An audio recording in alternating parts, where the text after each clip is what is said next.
Nah, saudaraku rahimakumullah, berapa lama umur umat Islam? Ya, ada pendapat dari seorang ulama bernama As-Suyuti, menulis kitab judulnya Al-Alful Kashfwan Mujawazati Hadhil Ummah.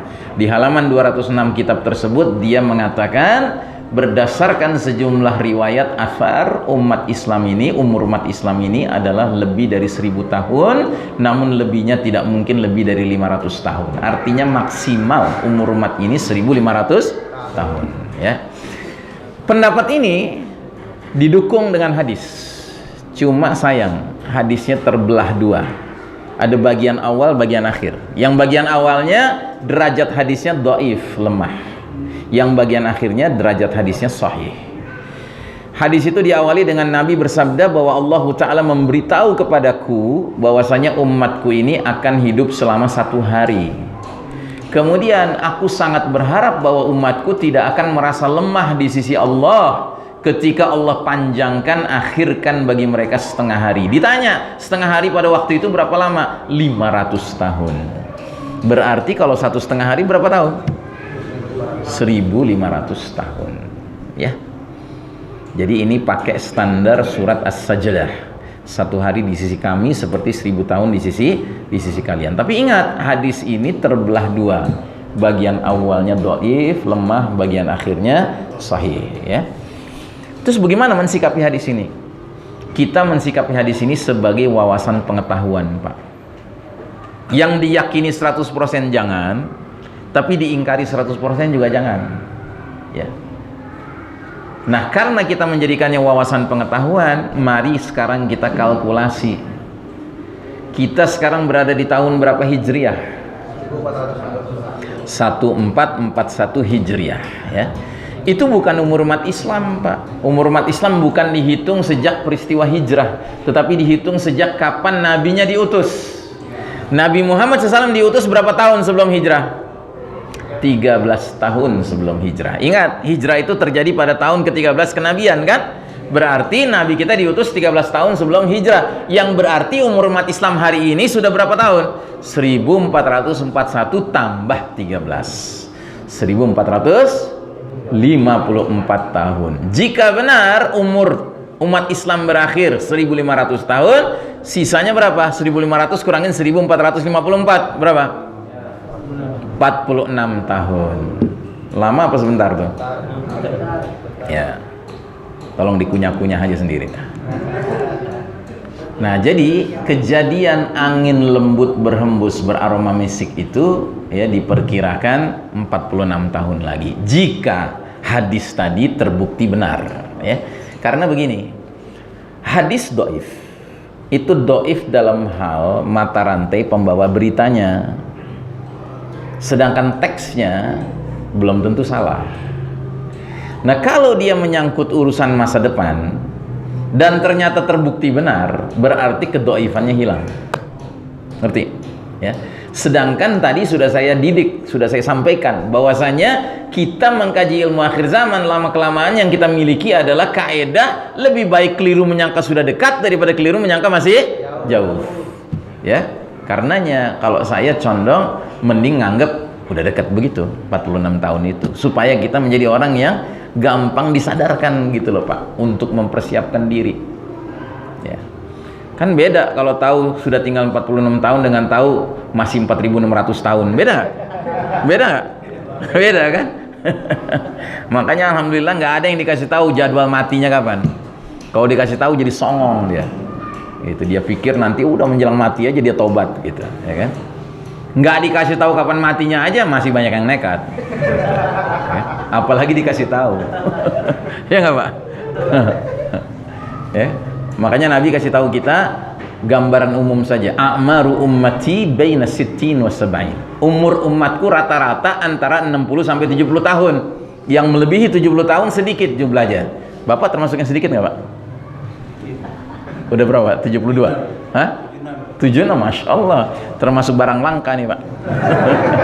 Mesti dipiara nih baik-baik nih yang begini, ya kan? Masya Allah. Nah, jadi saudaraku rahimakumullah, jadi pertanyaan yang kedua, siapakah diri saya? Saya adalah seorang hamba Allah yang terlahir di era Nabi akhir zaman yang alhamdulillah telah diberi hidayah dan diizinkan Allah mengikrarkan syahadatain, 2 kalimat syahadat. Asyhadu an la ilaha illallah wa asyhadu anna Muhammad Rasulullah. Sehingga menjadi seorang muslim. Menjadi seorang muslim berarti menjadi hamba Allah yang berserah diri kepada kehendak Allah dan berpegang teguh menjalani hidup berdasarkan dan sejalan dengan ikrar syahadatain. 2 kalimat syahadat kita Bapak dan Ibu adalah 2 perkara yang paling penting bagi setiap manusia. Kenapa? Karena 2 kalimat ini pada dasarnya mewakili 2 perkara yang sangat penting bagi setiap manusia. Yang pertama, perkara ghayatul hayah, destiny of life, tujuan hidup. Tujuan hidup seorang manusia adalah menuju ke Allah, la ilaha illallah. Sedangkan bagian kedua dari syahadatain kita adalah penjelasan tentang thariqul hayah, way of life, jalan hidup kita. Jalan hidup kita untuk mencapai tujuan Allah itu hanya melewati jalannya Muhammad Rasulullah SAW. Tidak boleh lewat jalan lain, Pak. Jadi sederhananya begitu, Pak, kita berislam ini. Senantiasa menyadarkan diri bahwa kita mau menuju satu titik, yaitu Allah Ta'ala. Dan kedua, jalan untuk mencapai tujuan itu nggak ada jalan lain kecuali jalan satu, Muhammad Rasulullah Sallallahu Alaihi Wasallam. Sebenarnya semua orang akan menuju Allah, semua orang, siapapun dia, baik muslim maupun kafir maupun munafik maupun musyrik, semua. Makanya kita mengenal kalimat yang disebut kalimat istirja, inna lillahi wa inna ilaihi rajiun. Semua kita berasal dari Allah, semua kita menuju ke Allah, itu pasti, Pak. Cuma ketika sampai bertemu dengan Allah, ada yang bertemu dengan Allah, berjumpa dengan Allah, disambut dengan rahmatullah, kasih sayang Allah. Tapi ada yang ketika ketemu dengan Allah disambut dengan apa? Dengan sukhtullah, kemurkaan Allah Ta'ala. Mau pilih yang mana? Ya kita pilih mau dirahmati Allah. Makanya kita berusaha keras, bukan sekedar tahu tujuan kita kemana, tapi kita sadar tujuan kita kemana, dan kita sadar dan yakin gak ada jalan lain untuk sampai selamat ke sana kecuali lewat jalannya Muhammad Rasulullah Sallallahu Alaihi Wasallam. Bukan lewat jalan Islam Nusantara. Harus Islamnya Nabi Muhammad SAW. Nggak boleh Islam yang lain, Pak. Yang ketiga, apa hubungan saya menjadi seorang muslim dengan urusan kiamat? Apa hubungannya? Sebagai seorang muslim berarti saya merupakan bahagian dari umat Islam yang merupakan umat akhir zaman. Dan umat akhir zaman inilah yang terdekat jaraknya dengan peristiwa kiamat. Ya, iya kan? Coba lihat gambar tadi. Dari semua umat-umat nabi-nabi yang manapun, kita yang terdekat. Kita ini umat Nabi Muhammad. Kiamat di sini, di ambang pintu nih.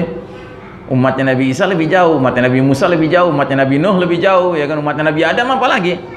Gitu, jauh banget. Kita yang terdekat. Makanya Nabi sampai mengatakan dalam sebuah hadis, "Bu'ithu ana was-sa'atu kahatain." Aku dengan peristiwa kiamat diutus berdampingan seperti ini. Nabi mengisyaratkan jari telunjuk, jari tengah ditempel, Pak, bukan direnggangkan, ditempel. Jadi kalau jari telunjuk saat Nabi diutus, jari tengah saat kiamat terjadi, ini 2 peristiwa berdekatan sekali. Dalam hadis yang lain lagi, Hudzaifah ibnul Yaman radhiyallahu an mengatakan, Rasulullah SAW berdiri di tengah-tengah kami para sahabat, panjang lebar beliau memberitahu pada kami apa saja yang akan terjadi sampai kiamat datang. Tidak satupun peristiwa yang tidak disebutkan oleh beliau. Yang hafal, ya hafal. Yang nggak kuat hafalannya, lupa-lupa. Termasuk Hudzaifah.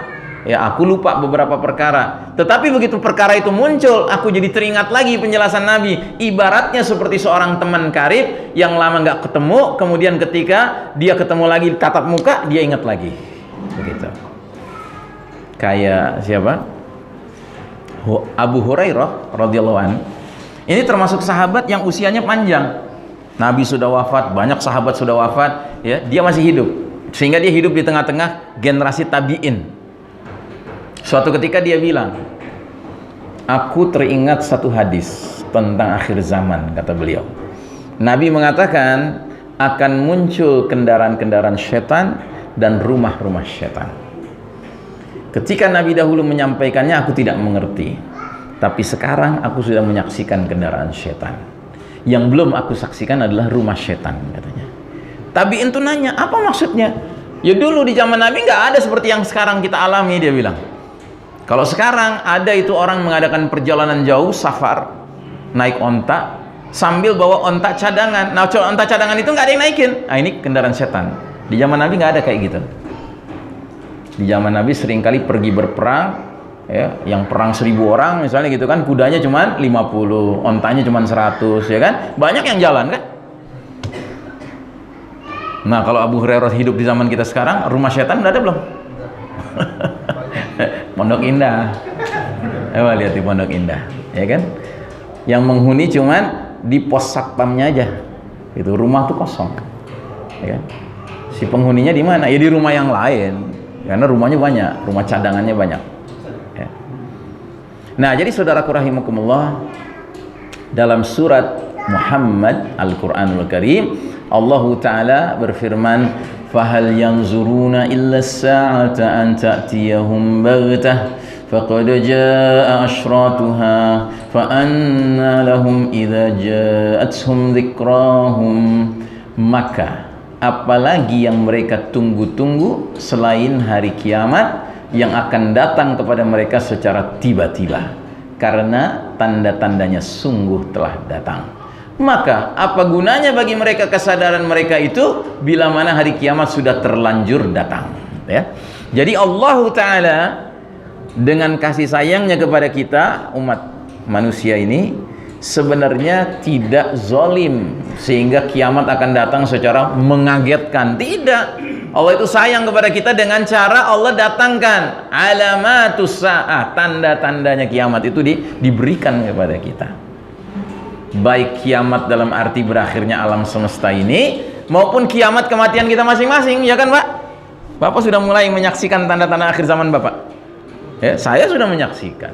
Jangankan Bapak yang 70-an, saya baru 50-an aja udah menyaksikan. 10 tahun yang lalu kalau saya bercermin, nggak ada nih yang putih-putih gini, nggak ada nih Pak.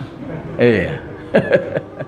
15 tahun yang lalu kalau saya diundang ceramah di sebuah gedung lantai 5, liftnya mati, harus naik tangga, begitu sampai di atas langsung duduk di meja langsung ceramah. Kalau sekarang ngos-ngosan dulu.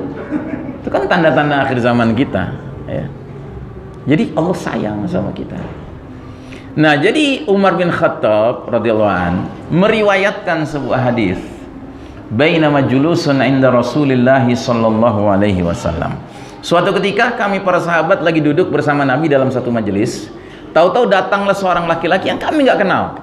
Pakaiannya putih bersih, rambutnya hitam legam, tapi tidak ada tanda-tanda perjalanan jauh. Langsung masuk ke dalam majelis, langsung duduk depan Nabi, langsung bertanya pula. Dia bertanya yang pertama, akhbirni anil iman. Coba jelaskan padaku tentang iman. Nabi sebutkan rukun iman yang 6. Terus kata dia, sodaqta, Anda benar. Maka kata Umar bin Khattab yang meriwayatkan hadis ini, kami pun takjub pada laki-laki ini. Dia yang nanya, dijawab, dia yang kasih penilaian. Siapa ini? Pertanyaan kedua, akhbirni anil Islam, terangkan padaku tentang Islam. Nabi uraikan rukun Islam yang 5. Lagi-lagi dia bilang, sodaqta, Anda benar. Dia tanya lagi, akhbirni anil ihsan, terangkan padaku tentang ihsan. Nabi jelaskan dalam satu kalimat, anta'budallaha ka'annaka tarahu fa illam takun tarahu fa innahu yarak.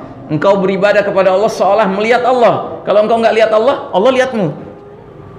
Pertanyaan keempat, akhbirni anis sa'ah, terangkan padaku tentang kiamat. Nabi jawab, mal mas'ulu anha bi'alama minas sa'il. Orang yang ditanya enggak lebih tahu dari orang yang bertanya.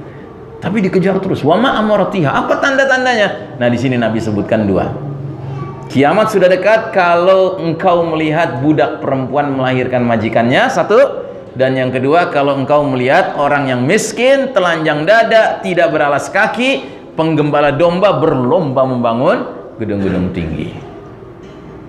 Terus pergi laki-laki itu. Nabi bertanya pada Umar, ya Umar, kamu tahu siapa laki-laki tadi? Allahu wa rasuluhu a'lam. Allah dan Rasulnya lebih tahu. Kata Nabi, itu malaikat Jibril alaihissalam. Datang ke tengah-tengah kita, mengajarkan din kepada umat ini. Masya Allah. Dan ini satu-satunya hadis yang menerangkan Jibril alaihissalam dalam wujud seorang laki-laki datang ke tengah para sahabat. Makanya hadis ini terkenal dengan julukan hadis Jibril, ya. Karenanya seorang ulama dari Yaman yang hidup di zaman kita sekarang, dari hadis ini menyampaikan satu pendapat yang kontroversial. Artinya pendapat yang nggak pernah disampaikan oleh ulama-ulama lain. Dia bilang apa? Dia bilang dari hadis Jibril ini kita dapat simpulkan bahwasanya dinul Islam, agama Islam ini mengandung 4 pilar, bukan 3 pilar. Kebanyakan ulama selalu mengatakan Islam itu pilarnya cuma 3, al-Islam, al-Iman, al-Ihsan. Tapi kata ulama ini ada pilar keempat, namanya alamatus sa'ah, pilar-pilar tanda-tanda kiamat. Dan hujahnya kuat, argumentasinya kuat, yaitu hadis ini. Jibril datang mau ngajarin agama pada umat ini. Celakanya hari ini umat Islam kalau mau bicara tentang ibadah praktis, ngerti kemana belajarnya? Rukun Islam. Mau bicara tentang akidah, belajarnya kemana? Rukun iman. Mau bicara tentang akhlak, tentang tazkiyatun nafas, mensucikan jiwa, tentang tathhirul qalb, pembersihan hati, belajarnya kemana? Al-Ihsan. Tapi kalau ditanya akhir zaman, ditanya hari tanda-tanda kiamat, bingung kan? Gitu. Seperti nggak ada kurikulumnya gitu loh Pak. Padahal ini sangat penting.